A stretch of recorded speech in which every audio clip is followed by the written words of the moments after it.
Hey guys, how's it going? TG Liquid Ice here, along with Bulldog, and hopefully in a little bit we'll have a few more joining us in. But we're here today to talk about Crowfall, and specifically races and classes. Now, this is part two of the series.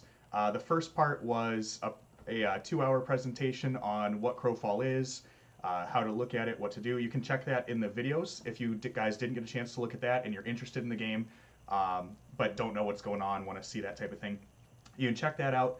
It's a pretty good interview. We, well put together. We had Blair in the chat with us to answer some questions and do some Q&A. The session today is going to be a little more informal. The last one was a real formal session. Today we're going to be a little more informal. Again, like I said, we're going to go over the races, the classes. We're not going to get super duper in depth, but we do have some material to put out. Bulldog and Latest Crowd, two of the members of our group here, have put together an awesome spreadsheet for us that is has a breakdown of all the races and classes along with their benefits and bonuses. But in addition to that, we're going to talk about where you can go to see that information for yourself, right? So if you're in the alpha, you're in the beta, you've got access to the game, but you're not quite sure what you're looking at or which race, which class to choose. We're going to go over that a little bit today. We're shooting for a 1 hour length here, so if you have questions, please type them in chat. We are monitoring chat. We'll get to them. We'll answer them to the best of our ability. As always, the game is pre-alpha. Everything is subject to change, but with each iteration and each release, we get more and more fine-tuned. And as always, the developers are really involved in the process. They put out some great information. They do streams of their own. They're always willing to communicate, and we get pretty quick turnaround times on things. So, do put questions in chat. Even if we don't know the answer, we'll log it and try to get the answer for you for a future stream. While we're talking about that, real quick, on these streams, because the game is pre-alpha, we're not going to in and out you with stream stuff. We're looking at a schedule right now of every other week. So every other Tuesday, we're going to be checking out what's going on. Somebody's blowing up my Discord. Let me see if that's all that. Okay.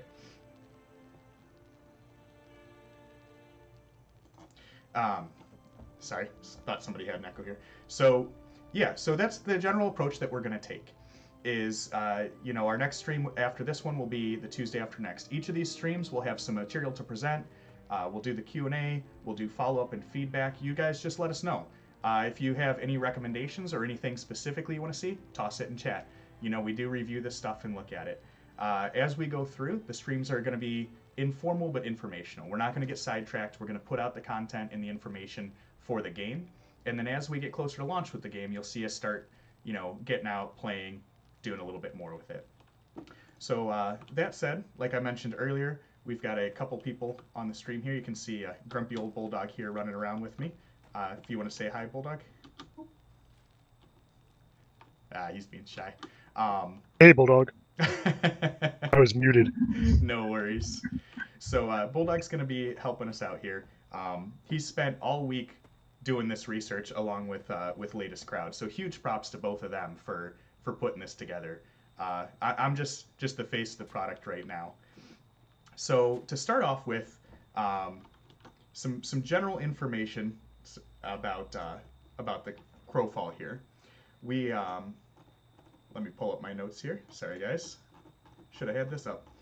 So Crowfall has 12 races, 11 classes, and then something else we're going to talk about is disciplines. It's got 45 major disciplines, or 46 major disciplines, 45 minor disciplines, and 16 weapon specializations. We're going to talk about what those are in just a couple of minutes here. But the end point is each of those can be combined in unique ways to make your class race build exactly how you want it. You can make pretty unique stuff. There's millions of combinations, and you can go ham with it. And the different races and classes, there's a lot different there. I'm going to pull up a spreadsheet real quick to show you guys. This is the spreadsheet I was just talking about that Bulldog's put together for us, and you can see, we'll share this out for you. But we've got all of our different classes across the top here, and we're going to go off to the login screen in a minute, and I'll show you those, and all of our different races down here at the bottom. Whoop, if I can stop from clicking on the tab. All the different races down here at the bottom. So if you see me in game, I'm actually playing as a Ginsian right now, and a Ginsian cleric. And you can see Bulldog, he's playing as a confessor, and you said you're what, a half elf? High elf. High elf. So he's playing as a high elf confessor today, and I'm a Ginsian cleric. Ganeshian. Ginsian. Ganeshian. Ganeshian. There you go. So you see here, I'm this little rodent type guy here. I've got my hammer and my shield, because that's what clerics have.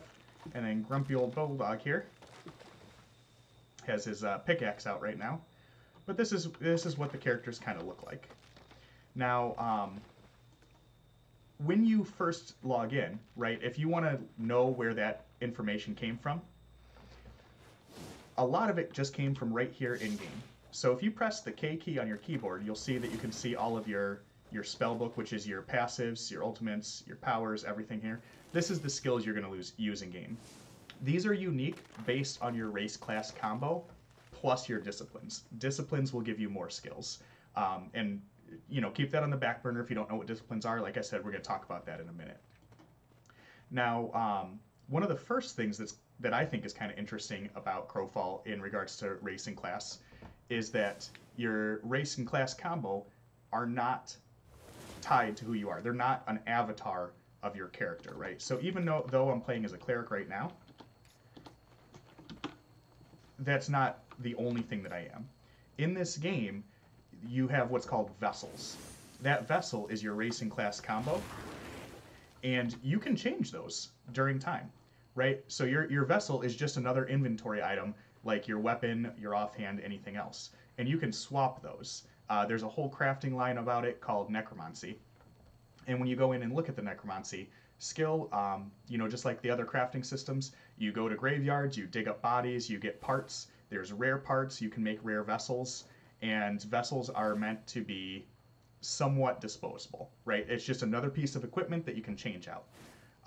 Now that gives us two implications. One, it means when you start a new campaign, you can play whatever you want, and if halfway through the campaign you don't like it, or you find out that there's a need for other classes, or even if there's just a specific battle that you need to try to, instead of being a cleric, you have too many clerics, you need a tank. You can have a tank vessel and swap out and play that tank. Where they mitigate that is with your bigger skill tree here, which forces you to pick different tracks. So we'll just look here. Like if I go into the the class track down here, or the race track, you can see what we've got is the races are broken up into 3 categories: mankind, sylvan, and monster. So what that means is right now I'm playing as a monster class, specifically the Ganeshian, right? So if I train my skills for monster, underfoot, and then Ganeshian, I'm going to be better as a player with a Ganeshian character. So even though I can swap whenever I want to another race and class combo, I might not have my crow, which is, you know, my permanent skill set, trained up to be as efficient with that. Now, obviously there's ways around that. You can train both, you can do things that way, but it's always going to be a trade-off. You're never going to be the best healer and the best fighter and, you know, the best stealth character. You're going to have to make some choices in how you want to develop your character. You can play all of those roles, but you're not going to be top tier in all of them at the same time. So, you know, you can swap whenever you want. Now, with that, there's also 2 different things that happen with the races and classes. Your race specifically, you can see here, I'm a Ganeshian cleric and I'm level 1. That level 1 is specific to the vessel that I'm occupying right now. He levels up through killing monsters or making donations to the divine gods. As he levels up, you'll get points to spend to raise his intelligence, his strength, his dexterity, etc. In addition to leveling him up, the other bonus that you get, and this is where I was talking about, if you go into your crow's skill track, right, and we look at my, let's say my race track here, if I go down to Sylvian, you can see, or I'm sorry, down to Monster, you can see I've already trained Monster a little bit, and I can come in here and look at the Monster track. You can see I've spent some points. Some of these skills, like this one, gives me 5 strength when I'm using a monster type vessel. The Ganetian is a monster type vessel, so this means anytime my crow occupies a monster type vessel, whether that's Ganetian, Centaur, or any of the other monster types, they're going to start with 5 more strength than they would for somebody who hasn't trained in this track. Here, I've got 5 intellect. As you fill out this track, that's what's going to give you your customization. That's what's going to give you the difference, right? So because I've trained the monster track now, and I haven't trained the Sylvan track at all, if I were to swap to a Sylvan vessel, I would not be as efficient as I am with a monster vessel right now, because that's how I've chosen to allocate the training on my crow. Now, your crow's training is permanent. It does transfer with you between campaigns. And I really want to make that distinction clear because the vessels are not permanent. They don't transfer between campaigns, right? Your race class, you're going to change often if you want to. You don't have to, but if you want to, you're gonna be changing your racing class to fit the needs of the campaign. And then when you start a new campaign, obviously you're going to be rolling a new vessel for the most part. So we have different powers here, and you'll notice that each of the characters has different trays as well. For the cleric, I have a survival tray and a ranged tray. Everyone has a survival tray. That's your gathering tray, basically. That's where your pickaxe and your axe and everything else is going to go. But the other trays that you get depend on your race class combo. For a cleric, I have a ranged tray. For a stealth-based class, they're going to have, they might have a ranged tray and a melee tray. I know that the archer type class can use bow and arrows as well as daggers. So They actually have a stealth tray. Oh, okay. I'm sorry. They have a stealth tray and a ranged tray. So you can switch between them, and each of these has a dedicated hotkey. So for your muscle memory, when you're switching classes around and stuff, you're never going to toggle to a tray and be completely thrown off, because V is, I think it's V.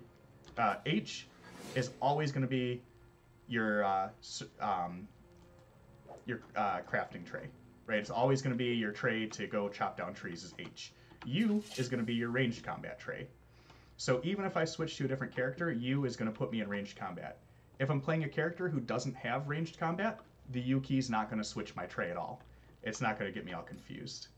Now, give me 1 second, because I accidentally turned off my UI, and I don't actually know how I did that.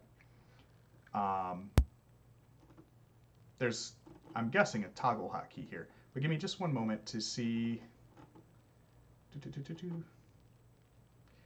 how to turn that back on. If any of you guys in chat know what the toggle icon is, let me know. So show hide UI, Alt-Z. I wonder how I accidentally pressed Alt-Z, but anywho.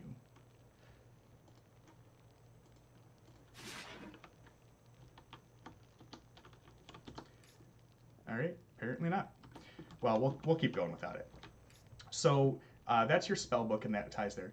The other thing to look at is if you'll notice in my inventory, which you can reach by pressing the I key, I have the breakdown of my character, right? You know, you've got your paper doll with your equipment, you've got your different stats here, and as you train your crow, you'll see these stats increase, and you've got some of your different stats here, as well as a details button. If you click that details button, you get all kinds of good numbers for the min-maxers out there about your character. You can see everything.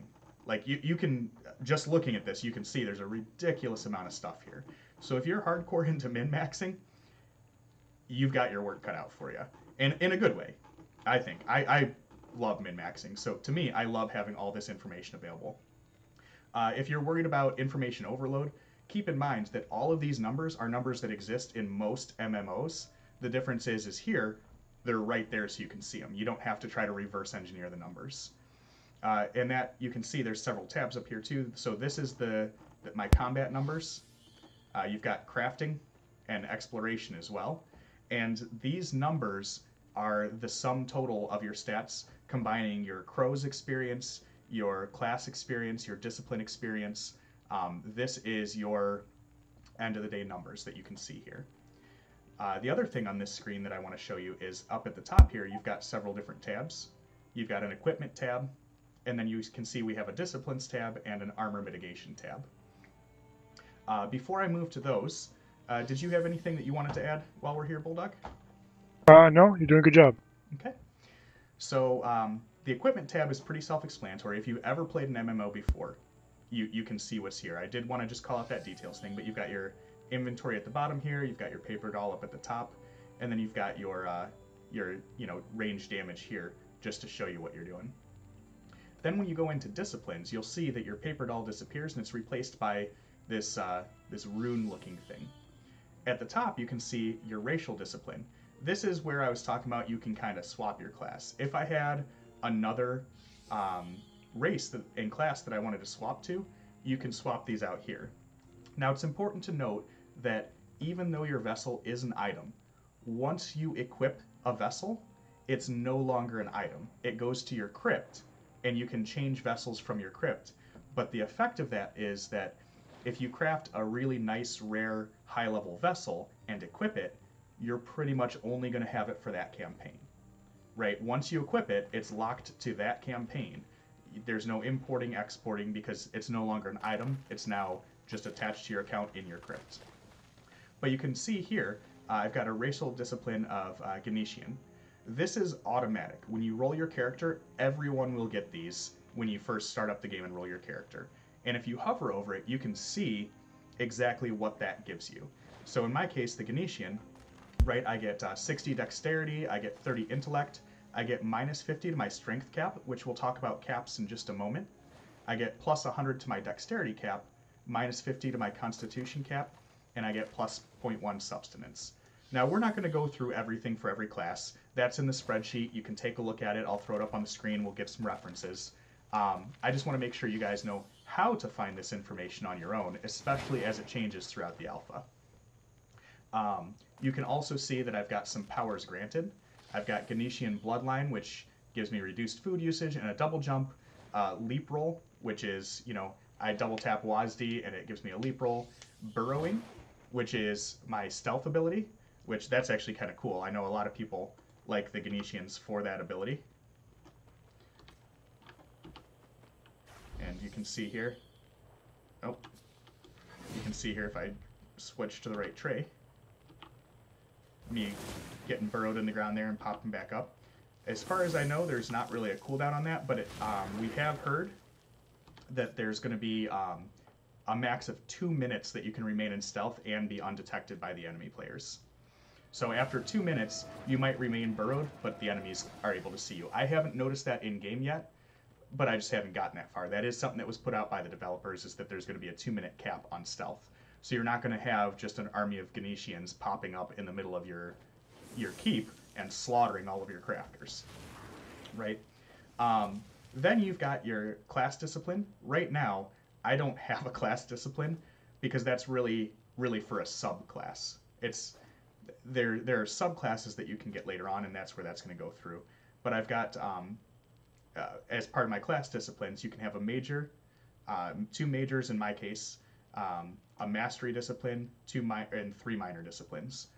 Each of these are things that you can either find through monster encounters, or you can craft higher level ones through rune stones. And as you craft them, they're going to potentially majorly change the way your character works. These disciplines can do things from small bonus stats to giving you new skills to giving you whole new ways to play the game. Some of the bigger ones can grant like the ability to use different types of weapons. They might increase your stealth and that type of thing. And the way that they've worked is, so one of the things the developers commented on is that as they're designing these different disciplines, they're going to make them very thematic. The idea behind them is if you equip a major discipline, if it's, it might be called, they're not going to have a major discipline that just says weapons and it gives you plus 20 damage to all weapons. It's going to be specific. You're going to have a discipline that says gladiator, and it gives you a slight bonus to melee weapons as well as some extra health and maybe some extra dexterity. Then you might have another one that says, an archery discipline that gives you extra damage to specifically bows and will give you a new skill that allows you to leap back from the enemy. They're crafting the disciplines so that they work well together and will work with each other that way. So that's that's the discipline component of it. And even though that's not directly race class, those are related to race class because those are going to have restrictions on them on who can equip them and how they can work. That's going to affect your overall character build, and it's definitely going to be something you need to talk about and consider. Now, the last tab is your armor mitigation tab. I'm not going to go too much into this. This is your resistance to each type of thing, each different type of damage that you can take here. I'm not as familiar with this yet, but we'll talk about that more in an upcoming episode when we talk about gears and items.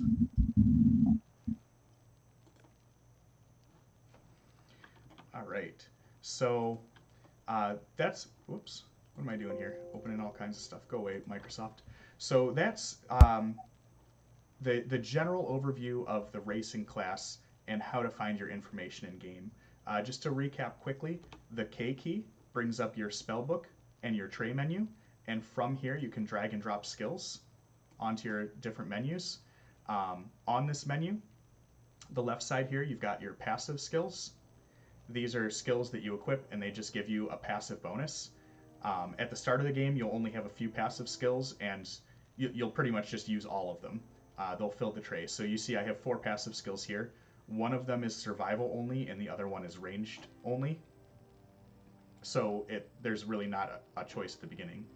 As you add different disciplines, you'll get more. A lot of those will give you passives to add to it.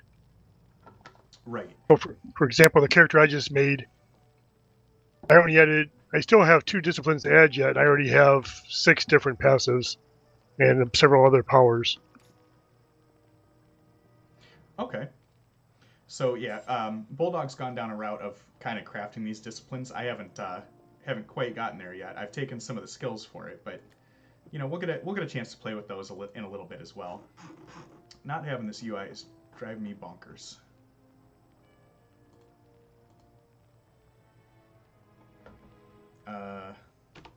Sure, there we go.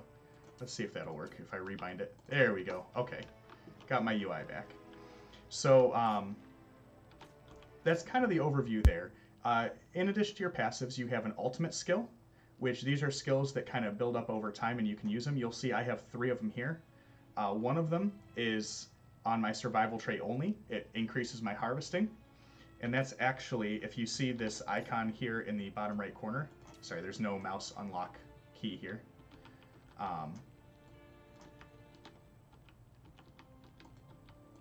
You can see this icon down here in the corner. That will fill up with pips as I'm harvesting, and that's what this skill relates to. You can see here it's at 1 pip it does this through 5. Then the other one, I have a choice as a cleric. I can choose between Divine Order, which is a damaging skill, or Miracle, which is a healing skill. So you can actually have a little variety here on what you're going to do. You have your Retaliate skill, which will go on your E key. Every player has access to the Retaliate skill, regardless of race class. This is your stun break. Every single character in class and race combo has a stun break. And then you've got all of your powers. A couple of powers that I believe are for everyone are the Recall ability, which is an important one to call out. You can use this to teleport back to the beachhead, which is kind of like your starting area. This is good for a few reasons. It does have a lengthy cooldown, but I know Bulldog has a story from the other day. He was out gathering for, I think, 3 hours, and then he tried to run back to a safe spot to dump off all the resources, got killed along the way, and wound up losing all the resources that he had gathered. You can use the recall skill to help mitigate that some, right? Every 1800 seconds, which is, like 10 minutes or something. Anyway, every 1800 seconds, you can recall back to the beachhead, which is a safe zone for your faction. The other thing to talk about here is you might have some powers, and I actually just learned this myself. You might have some powers, like I've got saltpeter rounds, which is specific to pistol attacks. I'm given that for being a Ganetian, but I can't actually use pistols as a cleric. So for me, I can't use this skill at all. And then the next thing to talk about is you have attack and defense powers. My race class combo doesn't have any attack powers, but I do have some defense powers. So you see here, I've got block, which I can assign to my right click, and that lets me use my shield, and it reduces damage from playing with it by about half. And then, you've got your leap roll here, which is a dodge. I can put that on my bar and use that to get away. So now that I've put it on my bar here, right, I can, while I'm out gathering, if somebody tries to get me, every once in a while I can do some dodges. And that just recharges over time. So now I'm going to do something a little bit different. And let Bulldog, if you have anything to add. Oh, he wants to trade with me. Excuse me too. Yeah, so here's here's some of the different disciplines. Bulldog just gave me a bunch here. Do you want me to equip these, Bulldog, and show how they work? Yeah, show them as you equip, and you keep that window open, the spell book, and you'll see the new things pop in as you equip them. All right, sounds good. And I get some free disciplines out of it. So here we've got, I think, a major discipline there. So here he gave me Naiad, and you'll see it gave me a new passive, Supreme Element.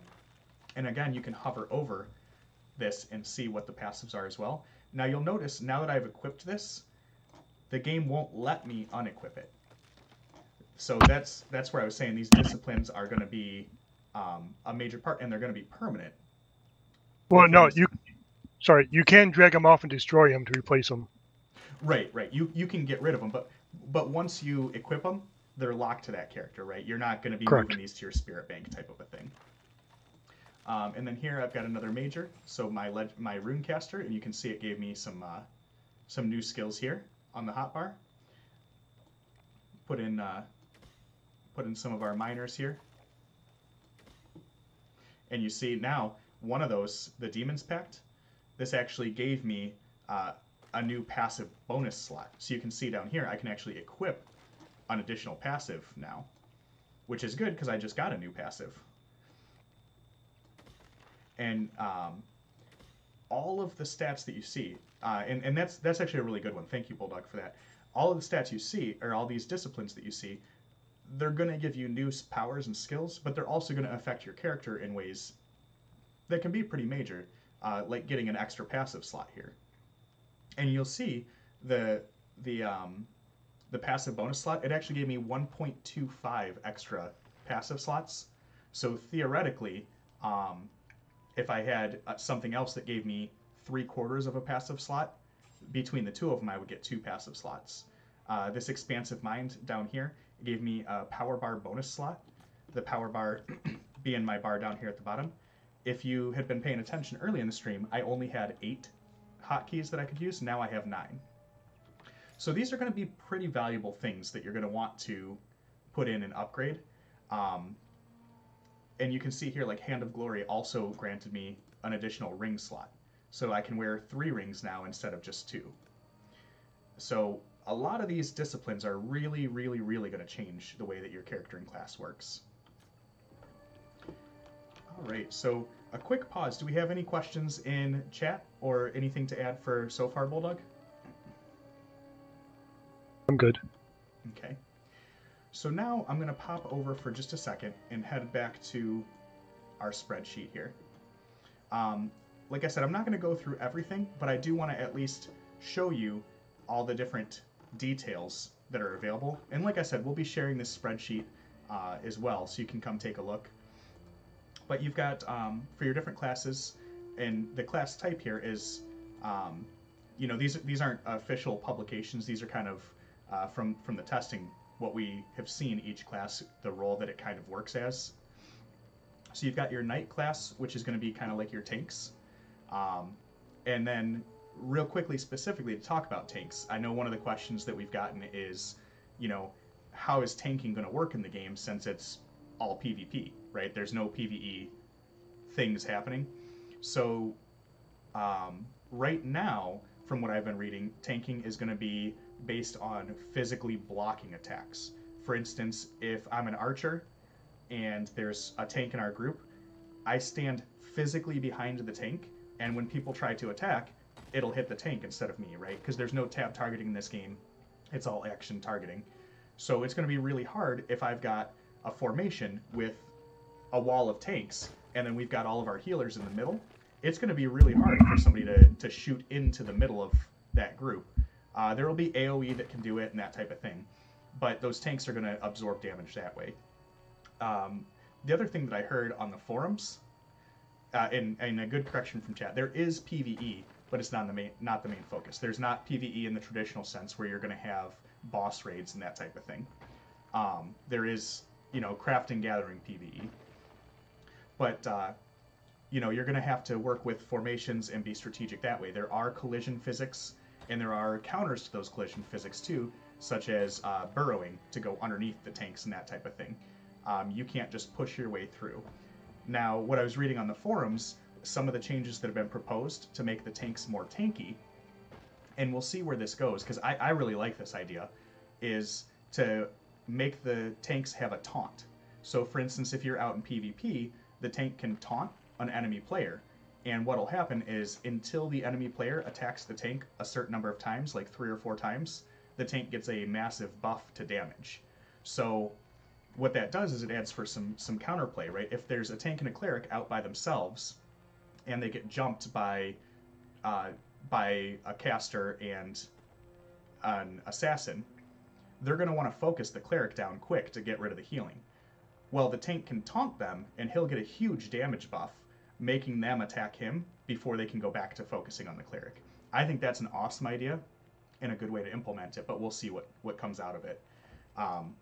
So they're looking at things like that on how to make this work that way.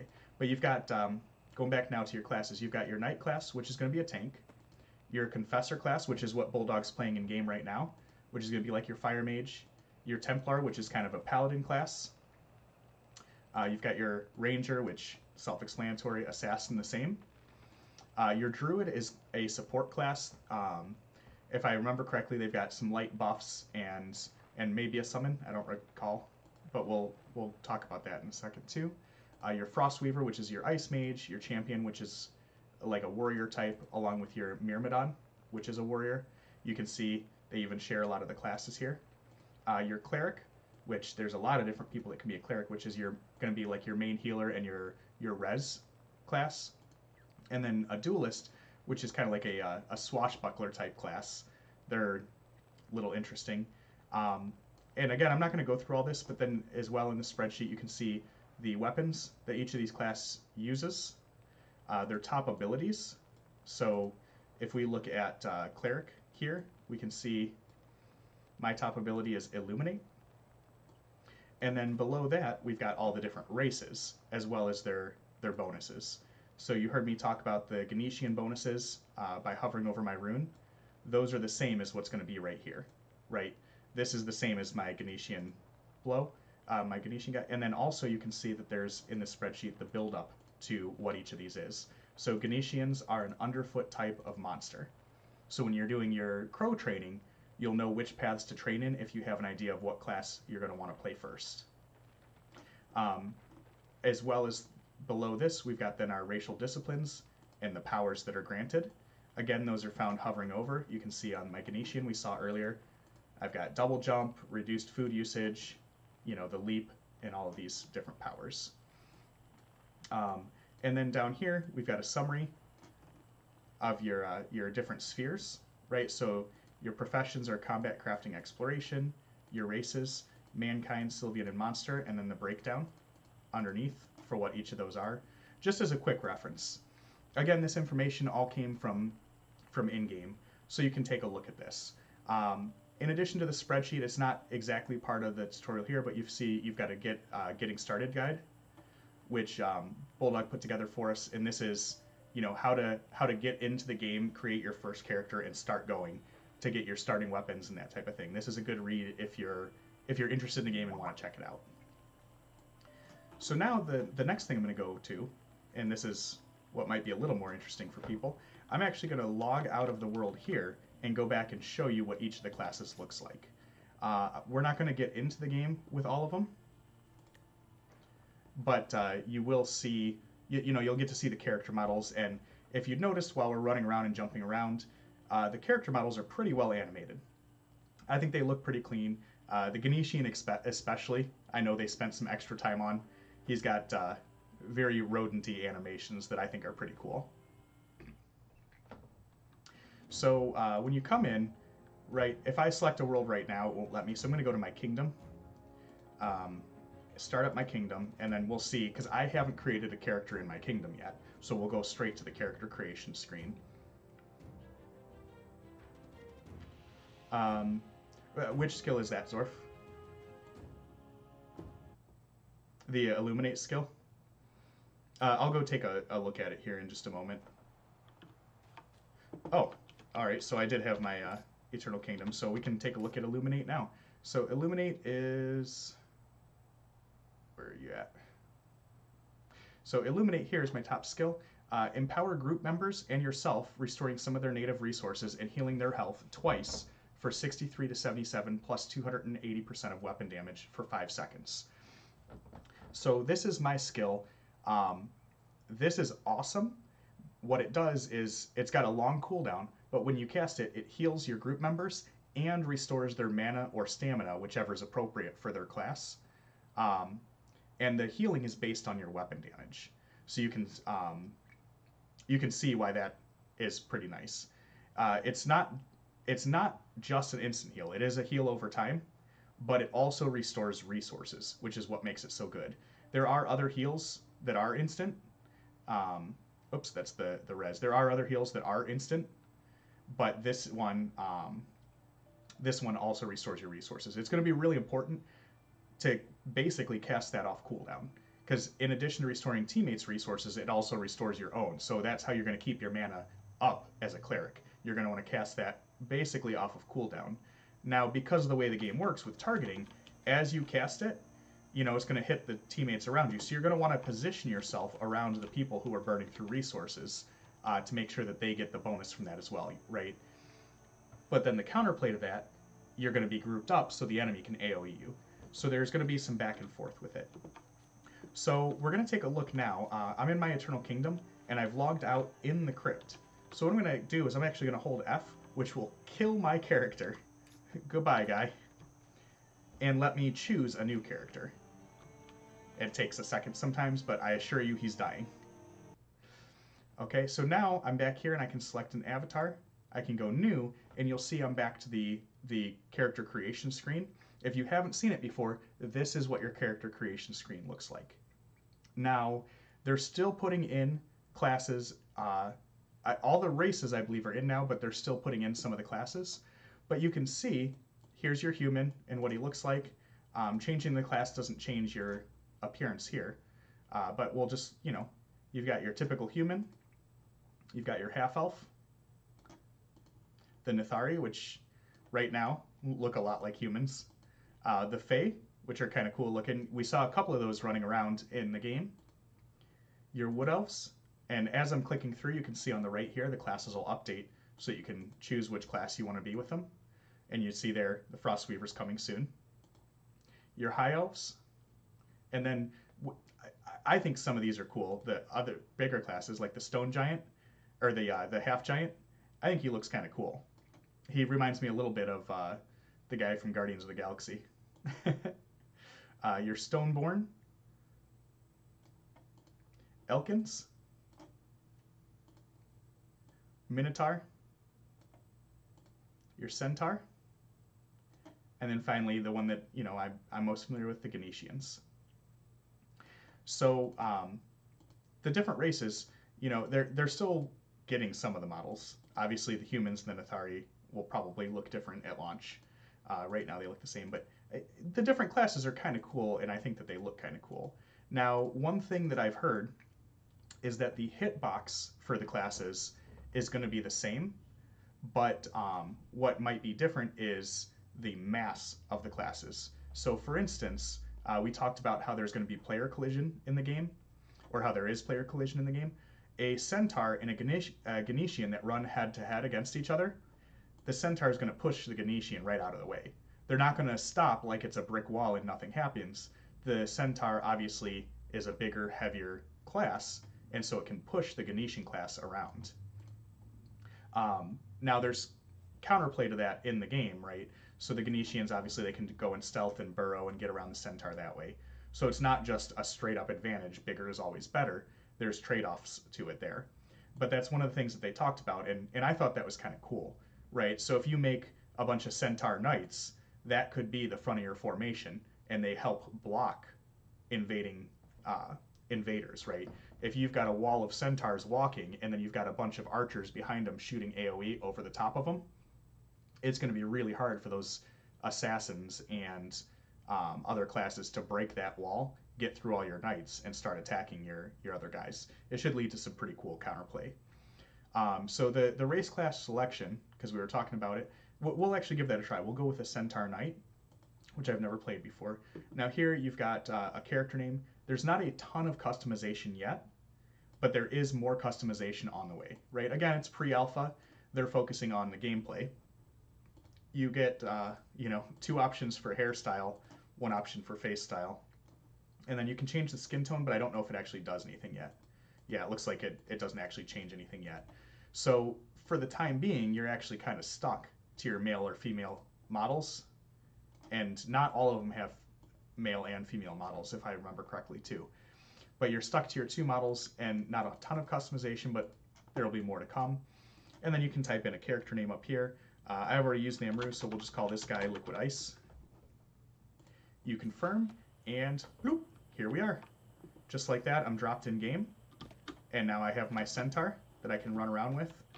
You'll see in the upper right-hand corner, you can see I've got Centaur Bloodline, Trailmaster, and Invulnerable for one more second, as well as Season of Spring. Those are all buffs that come from different things. Season of Spring comes from the actual in-game season, and the rest of those come from either passives, of which I don't have any equipped right now, or my disciplines. So you can see on my discipline here, Centaur Bloodline comes from here. I've got Strength of the Legion, Hippocratic Oath. And then slots granted, it grants me a horseshoe slot because I'm playing as a Centaur. And so you can see here, I've got an extra slot compared to what my Ganesian had, which is, my horseshoe slot. And again, my Ganesian had that discipline that gave him an extra ring. So you can see there's an extra ring here. Now, I do want to point out, I had some stuff in my inventory on my Ganesian. That's transferred down to my inventory here, right? That actually moved between my character now. So I can equip my basic hammer to start off again on my new guy and immediately go out and start harvesting some rocks. Now, with the races and classes, you saw what I did here. I came to the crypt and I held F to create a new character. When you change your vessel, this is how after you've removed your vessel as an inventory item and bound it to that campaign, this crypt is where you're going to come to switch between your vessels, right? So you can swap between your vessels at the crypt, and then as well, there's a chest here. This is your local bank, which is different than your spirit bank, but you have a little chest here so you can dump your stuff in. Like, I don't need this hammer on this vessel, so I'll dump it here in the local bank. There's no reason to put it in my spirit bank. I could if I wanted to, but that's better used for items that are going to go into campaigns. And now I've got my Centaur that I can come run around with. So from that, we've got about 15 minutes left now. I'll open it up again to questions. As always, we like questions and welcome questions. And then, Bulldog, do you have anything you want to talk about? No, I think I'm all set. Okay. Okay, I think you showed them harvesting and stuff last time, right? Correct. Yeah, last week was the harvesting, and you can see in the video from last week that it's still up there and posted. You can go back and check out some of the harvesting and stuff. The actual in-game play footage from last time is towards the end of the video. So question in the chat, why play each race or class? The biggest difference, or the reason to choose the different races and classes, is really going to be the skills and passives that it grants you. So for instance, and I'm going to go back to Ganesian because that's the one I'm personally most familiar with. You can see here that Ganesians have a -50 strength cap, which I do need to talk about the caps. What that means is the Ganesian can only have so much strength. They're a smaller race that's weaker. When you level them up, even if you put points in strength, you're eventually going to hit a strength cap. So your Ganesian is not going to be as good at a melee fighting class. If you choose a Ganesian to be your your tank, I don't even think they can be tanks. Let me see. If you choose a Ganetian to be your knight, right, they're not maybe going to be as effective as a centaur might be. And part of the reason for that is your Ganetian has lower strength and lower constitution, but higher dex. Now, what those caps do, and those can be raised from your discipline, what those caps do is they're going to make it so that your character class is more thematic. So in addition to just straight up starting with 60 more dex, 30 more intelligence, and 100 extra dex cap, um, you're going to start with lowers in other things to counteract that. So what that means is, like, if we compare the Ganetian to the Minotaur has 50 strength cap, where the Ganetian has minus 50. So what that means is at high levels, when your Ganetian and your Minotaur are leveled up, the Ganetian is going to be able to be less strong than the Minotaur. Now, your different stats, they work the way that you would expect, right? So strength, for instance, I've been assuming that you guys kind of have an understanding of how strength will work, but if just so that we're not making that assumption, strength is going to be a driver for how much damage you do with melee weapons. So your Minotaur is going to be hit a little bit harder with melee weapons if you put points in strength. So which race you choose is really going to affect those stats as well as some of your passives, right? Because your passive skills are the other thing that you're going to look at. For the Ganetian, it's reduced food usage. For the Minotaur, you have Bloodthirst, which is an instant heal, and damage taken turns into a dot instead of instant. So right off the bat, if you're trying to decide which class to play as a knight, you can look here and see, hey, maybe the Minotaur is a better choice because I can heal myself, I can make it so that the damage I take isn't instantaneous, so I have a little more survivability, and I can hit harder, as well as having a higher constitution once I level up this vessel. So that's one of the big reasons that you're going to choose the different classes, is going to be based off of these starting stats and starting passives. Also, you'll have, some extra racial stuff down here, which could make a difference in your build, but these to me are more minor, like the Centaur being able to equip horseshoes or the Ganetian having an extra ring slot. To me, those are more minor things. But yeah, that's going to be your main difference. Humans, you can see they're plus 3 strength. They don't have a whole lot going on for their racial stat bonuses, but they get straight up flat damage reduction as a racial discipline. Nathari get out of combat regen. So you can look through and see what the different classes are here, and that'll kind of help build your strategy of how you want to build each character and what you want to do. Now, as far as choosing your different classes, your classes are going to dictate what skills you have in game. Similar to the races, the race is going to affect your stats more. The class is going to affect your skills more. There will be some overlap between both. But, going back into the game, we can see here, I've just started a knight, and his powers that he starts with, he does have some overlap. His passives are the same as what my Ganetian started with, and some of his ultimates, but you can see he's got Knight Leap Smash is his ultimate, versus my other guy, he had Miracle or a direct damage skill, if you remember. His Retribution skill is a little bit different. Jump to your feet, damaging everybody, whereas my Ganetian, he had jump to his feet, and I believe it was a heal. But then also just the different skills that they have are each going to play an impact. Speaking of, right, so for the Knight, we can look at the favored skill is the top ability is Shout. And you can see here the main stats are Constitution and Strength, but his top ability is Shout. So if we look here and find Shout, I think that one is Shout. The names are all off right now. So I believe this is your Shout. But Shout, dealing 60 to 81 plus 70% of weapon damage to enemies in a cone. You gain a barrier lasting up to 15 seconds. Vowing never to surrender, you recover 350 energy over 3 seconds. So again, your Shout, it's going to give you, it's going to do damage to everything in front of you, and it's going to recover your own stamina. That's going to be a pretty important one to probably spam off cooldown to keep your energy up. The difference here between, him and the Cleric, this is self-only. The Cleric can actually recover the energy for the centaur. So determining which race and class combo to play is really going to be down to personal choice and how you want to play, but there's going to be combinations that are naturally more beneficial. As we saw in the spreadsheet, if you're going to play a knight, you might be better playing as a centaur than you will a Ganetian. Even though Ganetians can be knights, they might not be the best suited for it. But you might also want to go with a niche build. You might decide that, hey, it's kind of cool to play a Ganetian. I can burrow and walk along with my friend to make it look like they're alone, and then when somebody attacks, I can pop up and help defend them. That might be a way that you want to play. That might be a cool strategy or a cool tactic to try out. So the options are there, and it's how you want to build it is really going to be the big difference between the races and classes.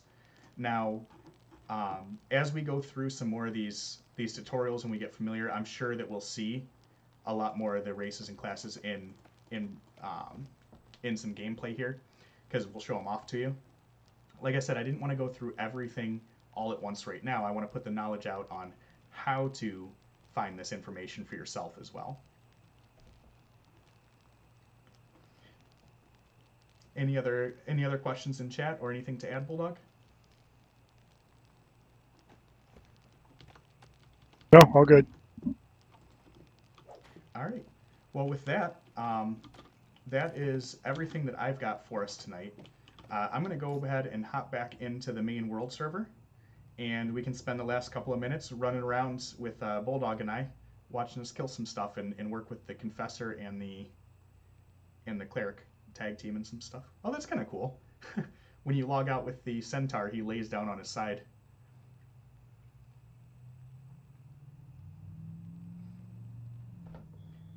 All right, so we're going to hop back in the campaign here, which we've seen before.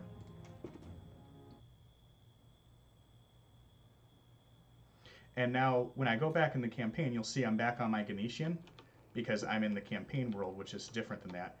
And you can see it. Somewhere there's a grumpy old Bulldog. I'm over by the boars. So he's over by the boars. We'll see if we can get there in the next couple of minutes. And if you look up to the top right here, you can see my little Ganetian guy has a whole slew of buffs now, because we've got those new passives in there and a few other things. So the boars on the map are to the southeast, if I remember correctly. Top north. Top north, southeast, same thing. And left of the crypt entrance. Yeah. And excuse me for the coughing, guys. I think my medicine's wearing off.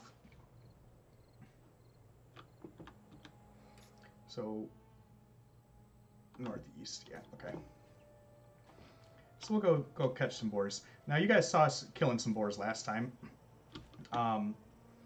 They're kind of fun. If you haven't seen the combat in this game, this doesn't really show you the PvP part, but this will show you some of the PvE combat. And we mentioned earlier that there's PvP and there is PvE, but the game is PvP focused.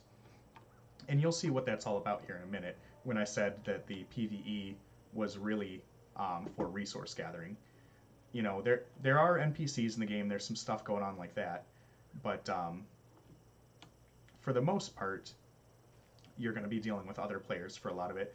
The trade's going to be a big part, and then the resource and gathering. We're in a safe area right now, so we don't have to worry much about it. But if we were out in the contested territories, which we will show at some point, not tonight, but in one of our future streams, if you're out in the contested territories, you'll be able to see there will be other players that will come up and attack. So here we go, and we'll show some of the tab targeting here. So if I walk up to Bulldog, I can't interact with him right now because I'm on the attack tray. I have to switch back to my survival tray, and then while in survival, I can highlight Bulldog here. Oh, I got knocked down. So I got attacked. You can see it popped me into my tray because of my attack. There's a little stun for him. And Bulldog's not my team, so I can't see his health, but we will in a second. So here, I'll add him into my team here. So I invited him there. And again, it's not immediately clear, but you have to be in your survival tray for some pop-ups to happen. Now I'm going to switch back to my combat tray and drop some heals down here for us. And now I don't know where Bulldog's resources are, but if you look at my mana in the top right, you can see them a little low. I'm going to use my fourth skill, which is that Illuminate, and you'll see my mana is going way up now, and so is Bulldog's. Ooh, I like that. Yeah. Now, what I was talking about too earlier with the combat when we get to PvP, if you'll notice, if I want to shoot that pack pig way back there, this other pack pig's in front of him. So from right here I can hit that, but if I try to hit that pack pig back there from here, I'm just going to hit the one that's in front. Right? So that's how part of the way that tanking is going to work in the game is literally blocking line of sight. Whoa, what was that skill?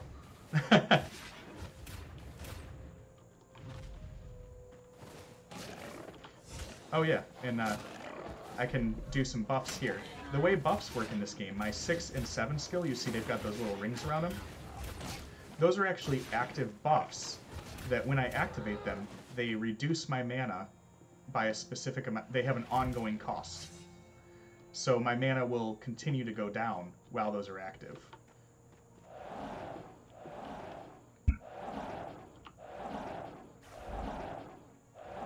See, now I've got 6 and 7 going.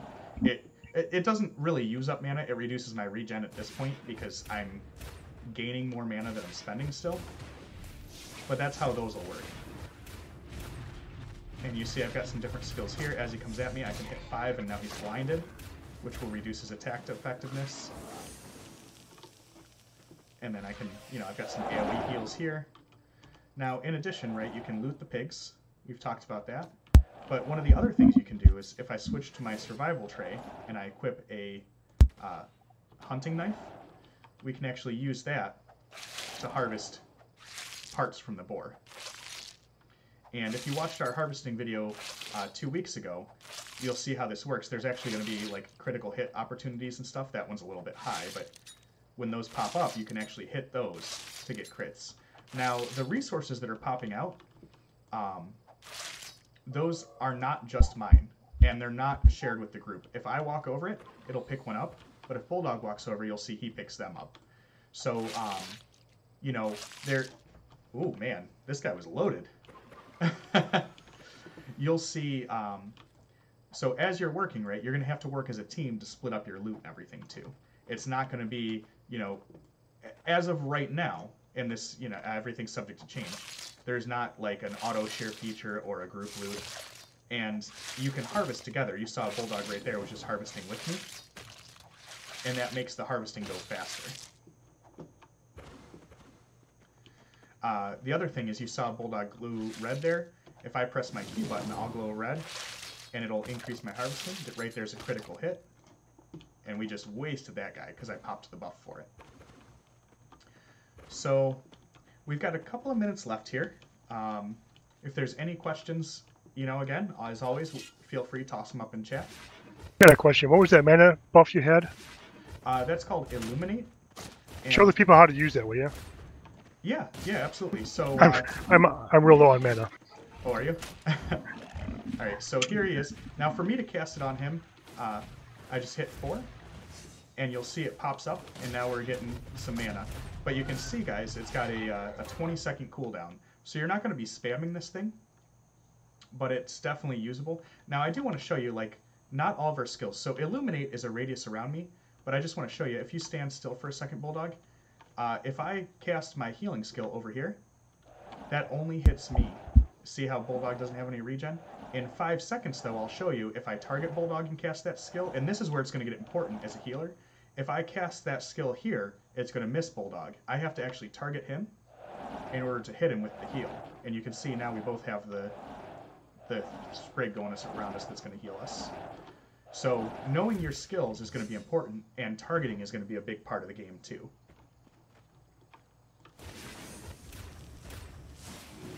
Right, and you can see here, like I said, this is PvE, but you can see even as a cleric, I've got some skills that are going to help us out. Offensively beyond just my heals. Clerics are actually decent. I've got my shield, which can block attacks. I've got stuns. I can blind enemies. That reduces their effectiveness in combat.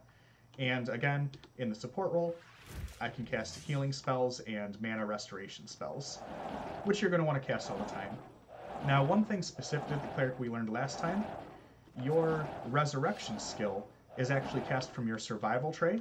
And if I start casting it now, it's an area of effect skill, so it reses everybody in the area. But when you cast it, it's got a very long cast time. So you're not going to be casting this in the middle of combat all the time. The cast time is very long, and I know I'm wasting it now, but we're getting ready to log, so it's not a big deal. But a very long cast time, and then when it does cast, you'll see it's got a 10-minute cooldown. So it's not something you're going to be spamming in combat. You're going to want to avoid death at all costs, right? It's not going to be pleasant if you die. Now, the other thing that we see is you see my Q skill over here that's pulsating. That's my ultimate skill. That's an instant, huge AoE heal. When I cast it, it's instantaneous. It goes out, it does a big heal. Now you'll see it has a small cooldown, but it's not eligible to be used yet.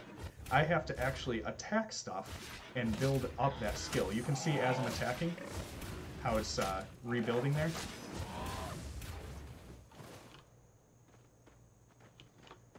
See, and now when I stop attacking, it stops rebuilding. So being in combat, attacking your enemy, and performing different tasks is what's going to build up your ultimate skills. So there's a reason to go out and be engaged in combat beyond just the normal stuff. You're going to get a bonus to your ultimate, or you're going to get your ultimate skill built up. It's kind of like Overwatch with the ultimates, in my opinion. You build it up over time, and then it's a big, heavy hit skill. And like I said, for the cleric, you've got your choice between one that heals and one that deals damage. So this is the healing one that I've got equipped. And those, you know, recharge as you combat. All right, well, so with that said, I think that we're going to go ahead and wrap it up. We're right at about an hour. Hopefully you guys found this beneficial. I appreciate you guys coming to hang out with us today. Like I said, we are going to do informational streams every other Tuesday for a while. As we get closer to launch and things get a little more cemented, we're going to increase the cadence on that. We're going to get a little less casual. In a couple of streams, you'll see us probably start getting hunting parties together and going out into the real world. But each of these streams is going to be focused on new content. I'm sorry, not new content. On new things that we haven't previously covered. We're going to assume some knowledge going into the streams. Obviously, you know, a few of the things are going to be niche. But as we go through, we're hoping to build on the knowledge that you get each stream and continue to show off more and new things. But again, I appreciate you guys hanging out. Hopefully you'll join us in 2 weeks, which is, today is the 11th, so on the 18th, 25th will be the next stream. So, you know, please come back, join us then. And other than that, guys, have a great evening. Thanks for hanging out, and hopefully you learned something new.